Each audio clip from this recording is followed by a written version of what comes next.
All right, this is it. The final episode of Seared Stories from the Stove podcast. My name is Paul Silva, always has been, and will continue in perpetuity. You know what I'm saying?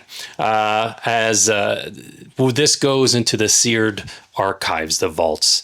If you're listening, I am in my whites. The reason I'm in my whites is kind of ceremonial, but it was also, I believe, if I'm not mistaken, I hope it's not like the Mandela effect on me, which I don't believe in anyway. I believe I wore in the very first episode of Seared. So it's kind of a full circle kind of moment. So I'm hoping that will connect some dots for me. I want to welcome you here. I want to thank you. I've been thinking about this episode all week, if not longer. And the challenge I've had all week is trying to figure out what I wanted to share. I was overthinking it, like what a shock, color me shocked, right? Color me surprised. Paul overthinking something. And what occurred to me as I drew blanks left, right, and center is that whatever is meant to show up right now in the here is meant to show up. And if you're listening, watching, don't worry. If anything was not of any use, I would have cut it. So what you're getting is the better stuff, the gooder stuff. So thank you again for being here. I just, this has been 60 something episodes. I really should have looked it up before I started talking. And it's been a lot of fun. It has. And there's been times where I've questioned, and this again, as I talk this out and I realized that, of course, like every other episode of Seared, what I'm saying, I hope for you find relevancy, that you find relatability, or at least something to cast your mind back and think, is that me? Or, maybe this might be of use to you. And so I think about the commitment that I've made to this. And I'm a what have you done for me lately person. I have a short attention span. I get excited and I don't follow through with a lot of things. I get a lot of ideas and I don't step into them. In hockey, they would say, I'm all Swedish and no Finnish. It's just a dumb hockey thing. And it was hard. There were times where I'm like, that's it. I wanted to rage quit this podcast because either I wasn't getting the engagement I was hoping. I wasn't getting the numbers that I would have liked to have seen. I was getting tired, or maybe I was starting to flag a little bit with my energy. And I kept coming back to no, I just want to continue this, because podcasts are a long-tailed comment. They're not, unless you're in the top tier 1%. It just takes time, for the views to build and the people to connect and people to find you. There's I believe 7+ million podcasts out there.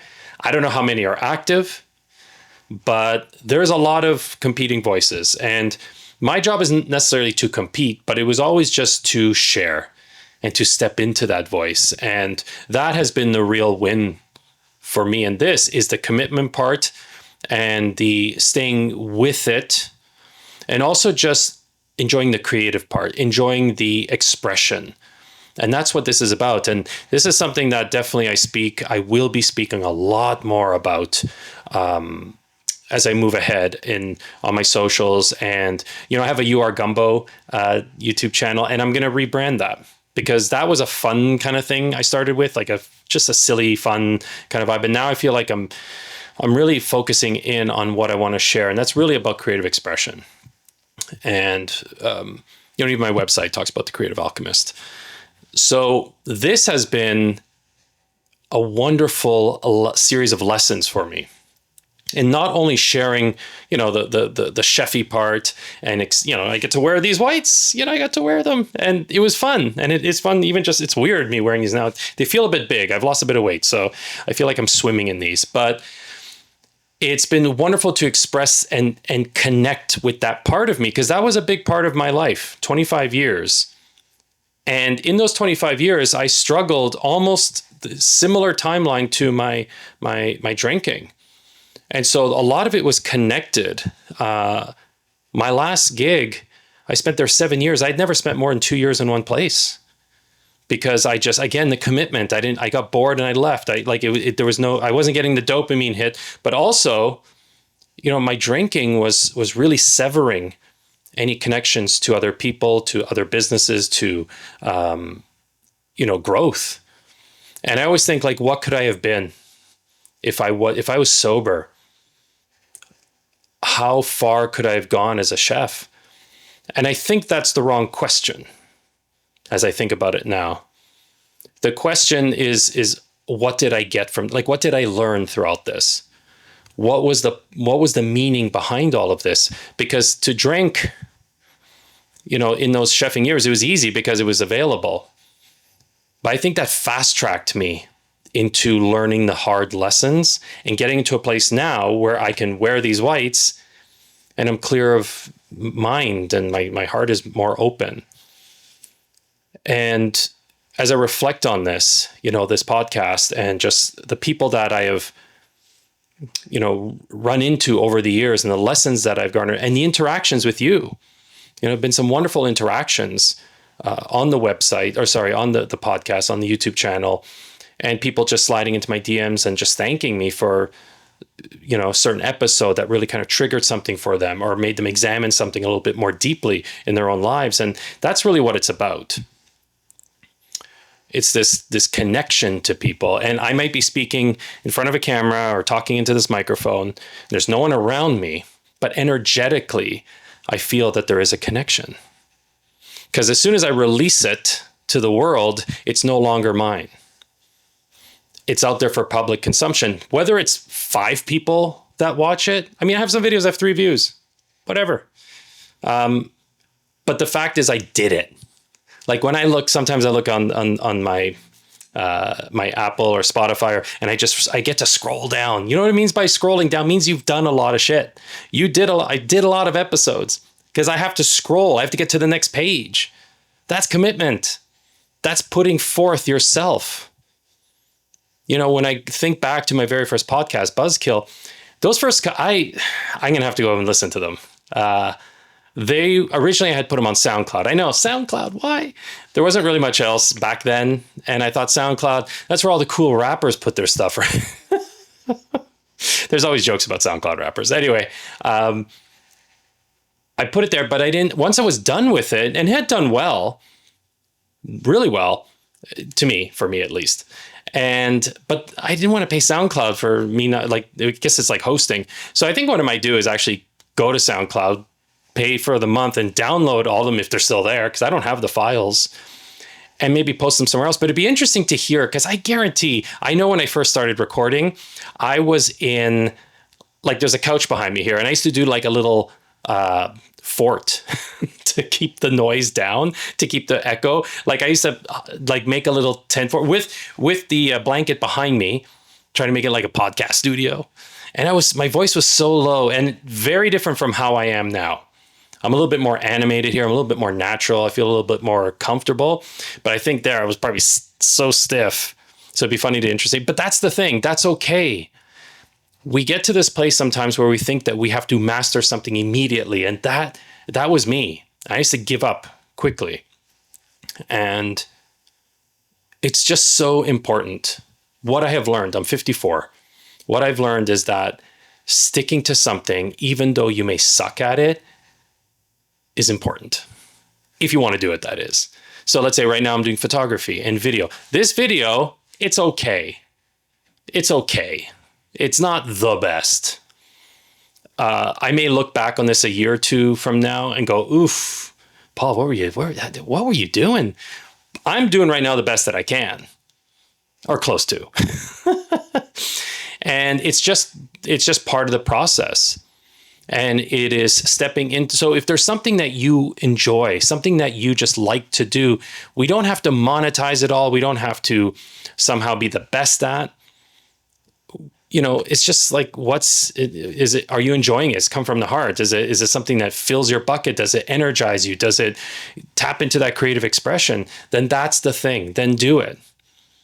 And I think in the past I would have been kind of ashamed. They're not ashamed, a little embarrassed. Shame is very harsh. I would have been embarrassed about those old episodes.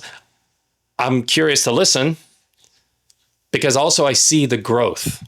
And for the longest time, I didn't want to be that, like I wanted it to be like amazing and perfect now. And anytime I got into that place, and I guess maybe this is where the message is going as I'm saying this out loud. When I was learning to be a chef, when I was a cook, I was so passionate. Like back then there was no Food Network or just maybe the beginnings of, I mean, there was PBS, CBC here in Toronto, there were some cooking shows, but it was not like a cult of personality. It was just like, yeah, here's how you make clafouti, and that was it. But I was so passionate about it. So I bought cookbooks. At some point I had probably like 1 or 2 IKEA shelves full of cookbooks, and internet was new-ish. And I was going online and looking at menus from around the world and printing them up, and had thick binders. And I would look at that. And it wasn't because I thought I'd be the next Emeril Lagasse or the next whoever, right? I just did it because I enjoyed it. And I didn't have to measure it against anyone, because I was measuring against myself. How I was improving at work, how I was improving my speed, how I was improving my techniques. And I didn't think of anything else. I just thought of like how much fun this was. And yeah, it was hard. And yeah, there were times where it was just like, oh my gosh, this is so tedious or whatever it was. But I just kept going. And so when I get to places now where I get frustrated really quickly, I think back, like, how was I then? It's having a beginner's mindset. It's being open-minded. And that's what it comes down to, is just allowing and receiving and playing and trying and expressing and trying again and seeing if this works and seeing if that works. It's play. Creativity is play. It's going on little adventures. And this podcast has been an adventure. And I've played around with lots of different things. And some things worked, some things didn't. So be it. But at the end of the day, it was really about, what was I drawn to? What are you, for you, what are you energetically drawn to? And that we don't have to fit a mold, that we are just who we are. And I don't know if there's any other podcasts like this. I don't think there are. And if there are, so what? Because that is something that stops so many of us. We think, well, who am I? There's so many books on such and such. There's so many photographers covering this type of photography. There's so many, people that, doing like fine arts, or people that make necklaces, or people that do stuff. There's so many other people like doing it. You're right. But no one's doing it like you. And that's the key. That's the key. Do you think all the fantasy writers out there saying, well, there's 7 million books already with dragons in them and this and that, so I'm not going to bother. Bother. Do it. Because no one is going to write that book the way that you write it. We all have, you have your history, you have your experience, you have your lived experience, you have your knowledge, your skills, your talents, your gifts. You have your own perspective, you have your own philosophies, you have your own ways of seeing the world and yourself in the world. So why not do the thing? Because you're going to show something, you're going to do something in a way that certain people will catch on to. You won't be for everyone at all, but you will be for some people. And those are the people that right now there's a void, and they need to hear from you. And you may never know that they caught on to what you're doing. You may never know that there's certain people reading your book and that has changed their lives. They may never tell you.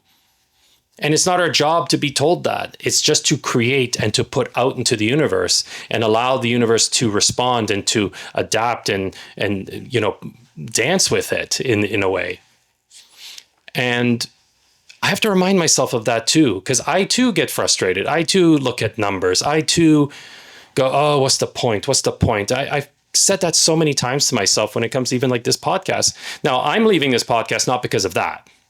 I'm leaving this on a high note. Like, you know what? I think we're good. I had to check in with myself many times because I kept hearing the message like, I think it's time to go. I think it's time to finish. And which surprised me in some way, but I also knew in my heart. And I had to check in and like, am I doing this because like I feel like I want to take my ball and go home? No one's playing with me. No, not at all. There were times I felt like that, but I knew that I couldn't leave on that note energetically. And so I feel really good about where I'm at now, because there's other things now I want to play with, other things I want to step into new adventures with, other places and things I want to explore and check out, different ways to express myself, creativity, because that's how I live my life. I experience life through my creative expression. That's it. And if it helps people along the way, groovy, cool beans. But that's not, I've had to shift how I see what my purpose is and what it entails. For all of us, our purpose isn't what we do. Our purpose isn't what we're passionate about. It can intersect with those things. Absolutely. Your purpose is expressed through so many different things, and how you show up, and maybe it is what you do. Maybe it's what you do on the side, how you live, how you model yourself around others, how you comport yourself. That alone can be purpose, to energize other people, to inspire other people, to educate other people. And that can be done in so many ways. And so this has been another creative expression, another arm of that purpose for me. And I'm really glad that you've been along with it. Sorry, I got itchy nose. If you're listening, I've just been like touching my nose about 3 or 4 times now. But I'm not stopping. I'm not gonna edit it out. Maybe a little. I'll see. But that's the messiness of creative expression. And I guess, I feel like I'm winding down now. And the reminder, and this is for me as well, just closing my eyes, just seeing what else needs to come through, is just to go for it. Just to go for it. And even if you feel ill-prepared, even if you feel like you don't have all the things there, even if you don't feel up to it, like you're not at a certain level, just do it. And that's been the hardest thing for me, because I'm like, I want it to look a certain way, and I have to have the lights, and I don't need all that. I want it, but I don't necessarily need it. Is it useful? Yes. Am I the most skilled at, video and all that? No. Am I the most skilled at certain other things? No. But I still do it, because to not do it is more painful, than the fear of doing it. Like when I don't do the things, when I don't express myself creativity, I am miserable. I'm a miserable person. So, you got to do what lights you up, homie. That's all I got. I hope that this finds you, and finds you well. And I want to thank you all, for those who have been here since day one, Mom, and all of those who have been supportive and kind and sent me really nice messages, and people who have responded, left comments, subscribed. Thank you. I can't tell you how many times I'd look and just like, I'd see like one new subscriber and I'd be like, yes, and I'd celebrate. And it's been a joy, and there's going to be more joys ahead. So thank you again from the bottom of my heart. I appreciate you being here. Please check out my You Are Gumbo YouTube channel. That might change by the time you see this. That might have changed already. But hint, if you don't find it, check under The Creative Alchemist. Little inside tip. That probably might be where it's going. By all means, binge back on all the other episodes. There's lots in there. And much love to you all. So with that, the final time I'm going to say this. Kitchen's closed. Now scram.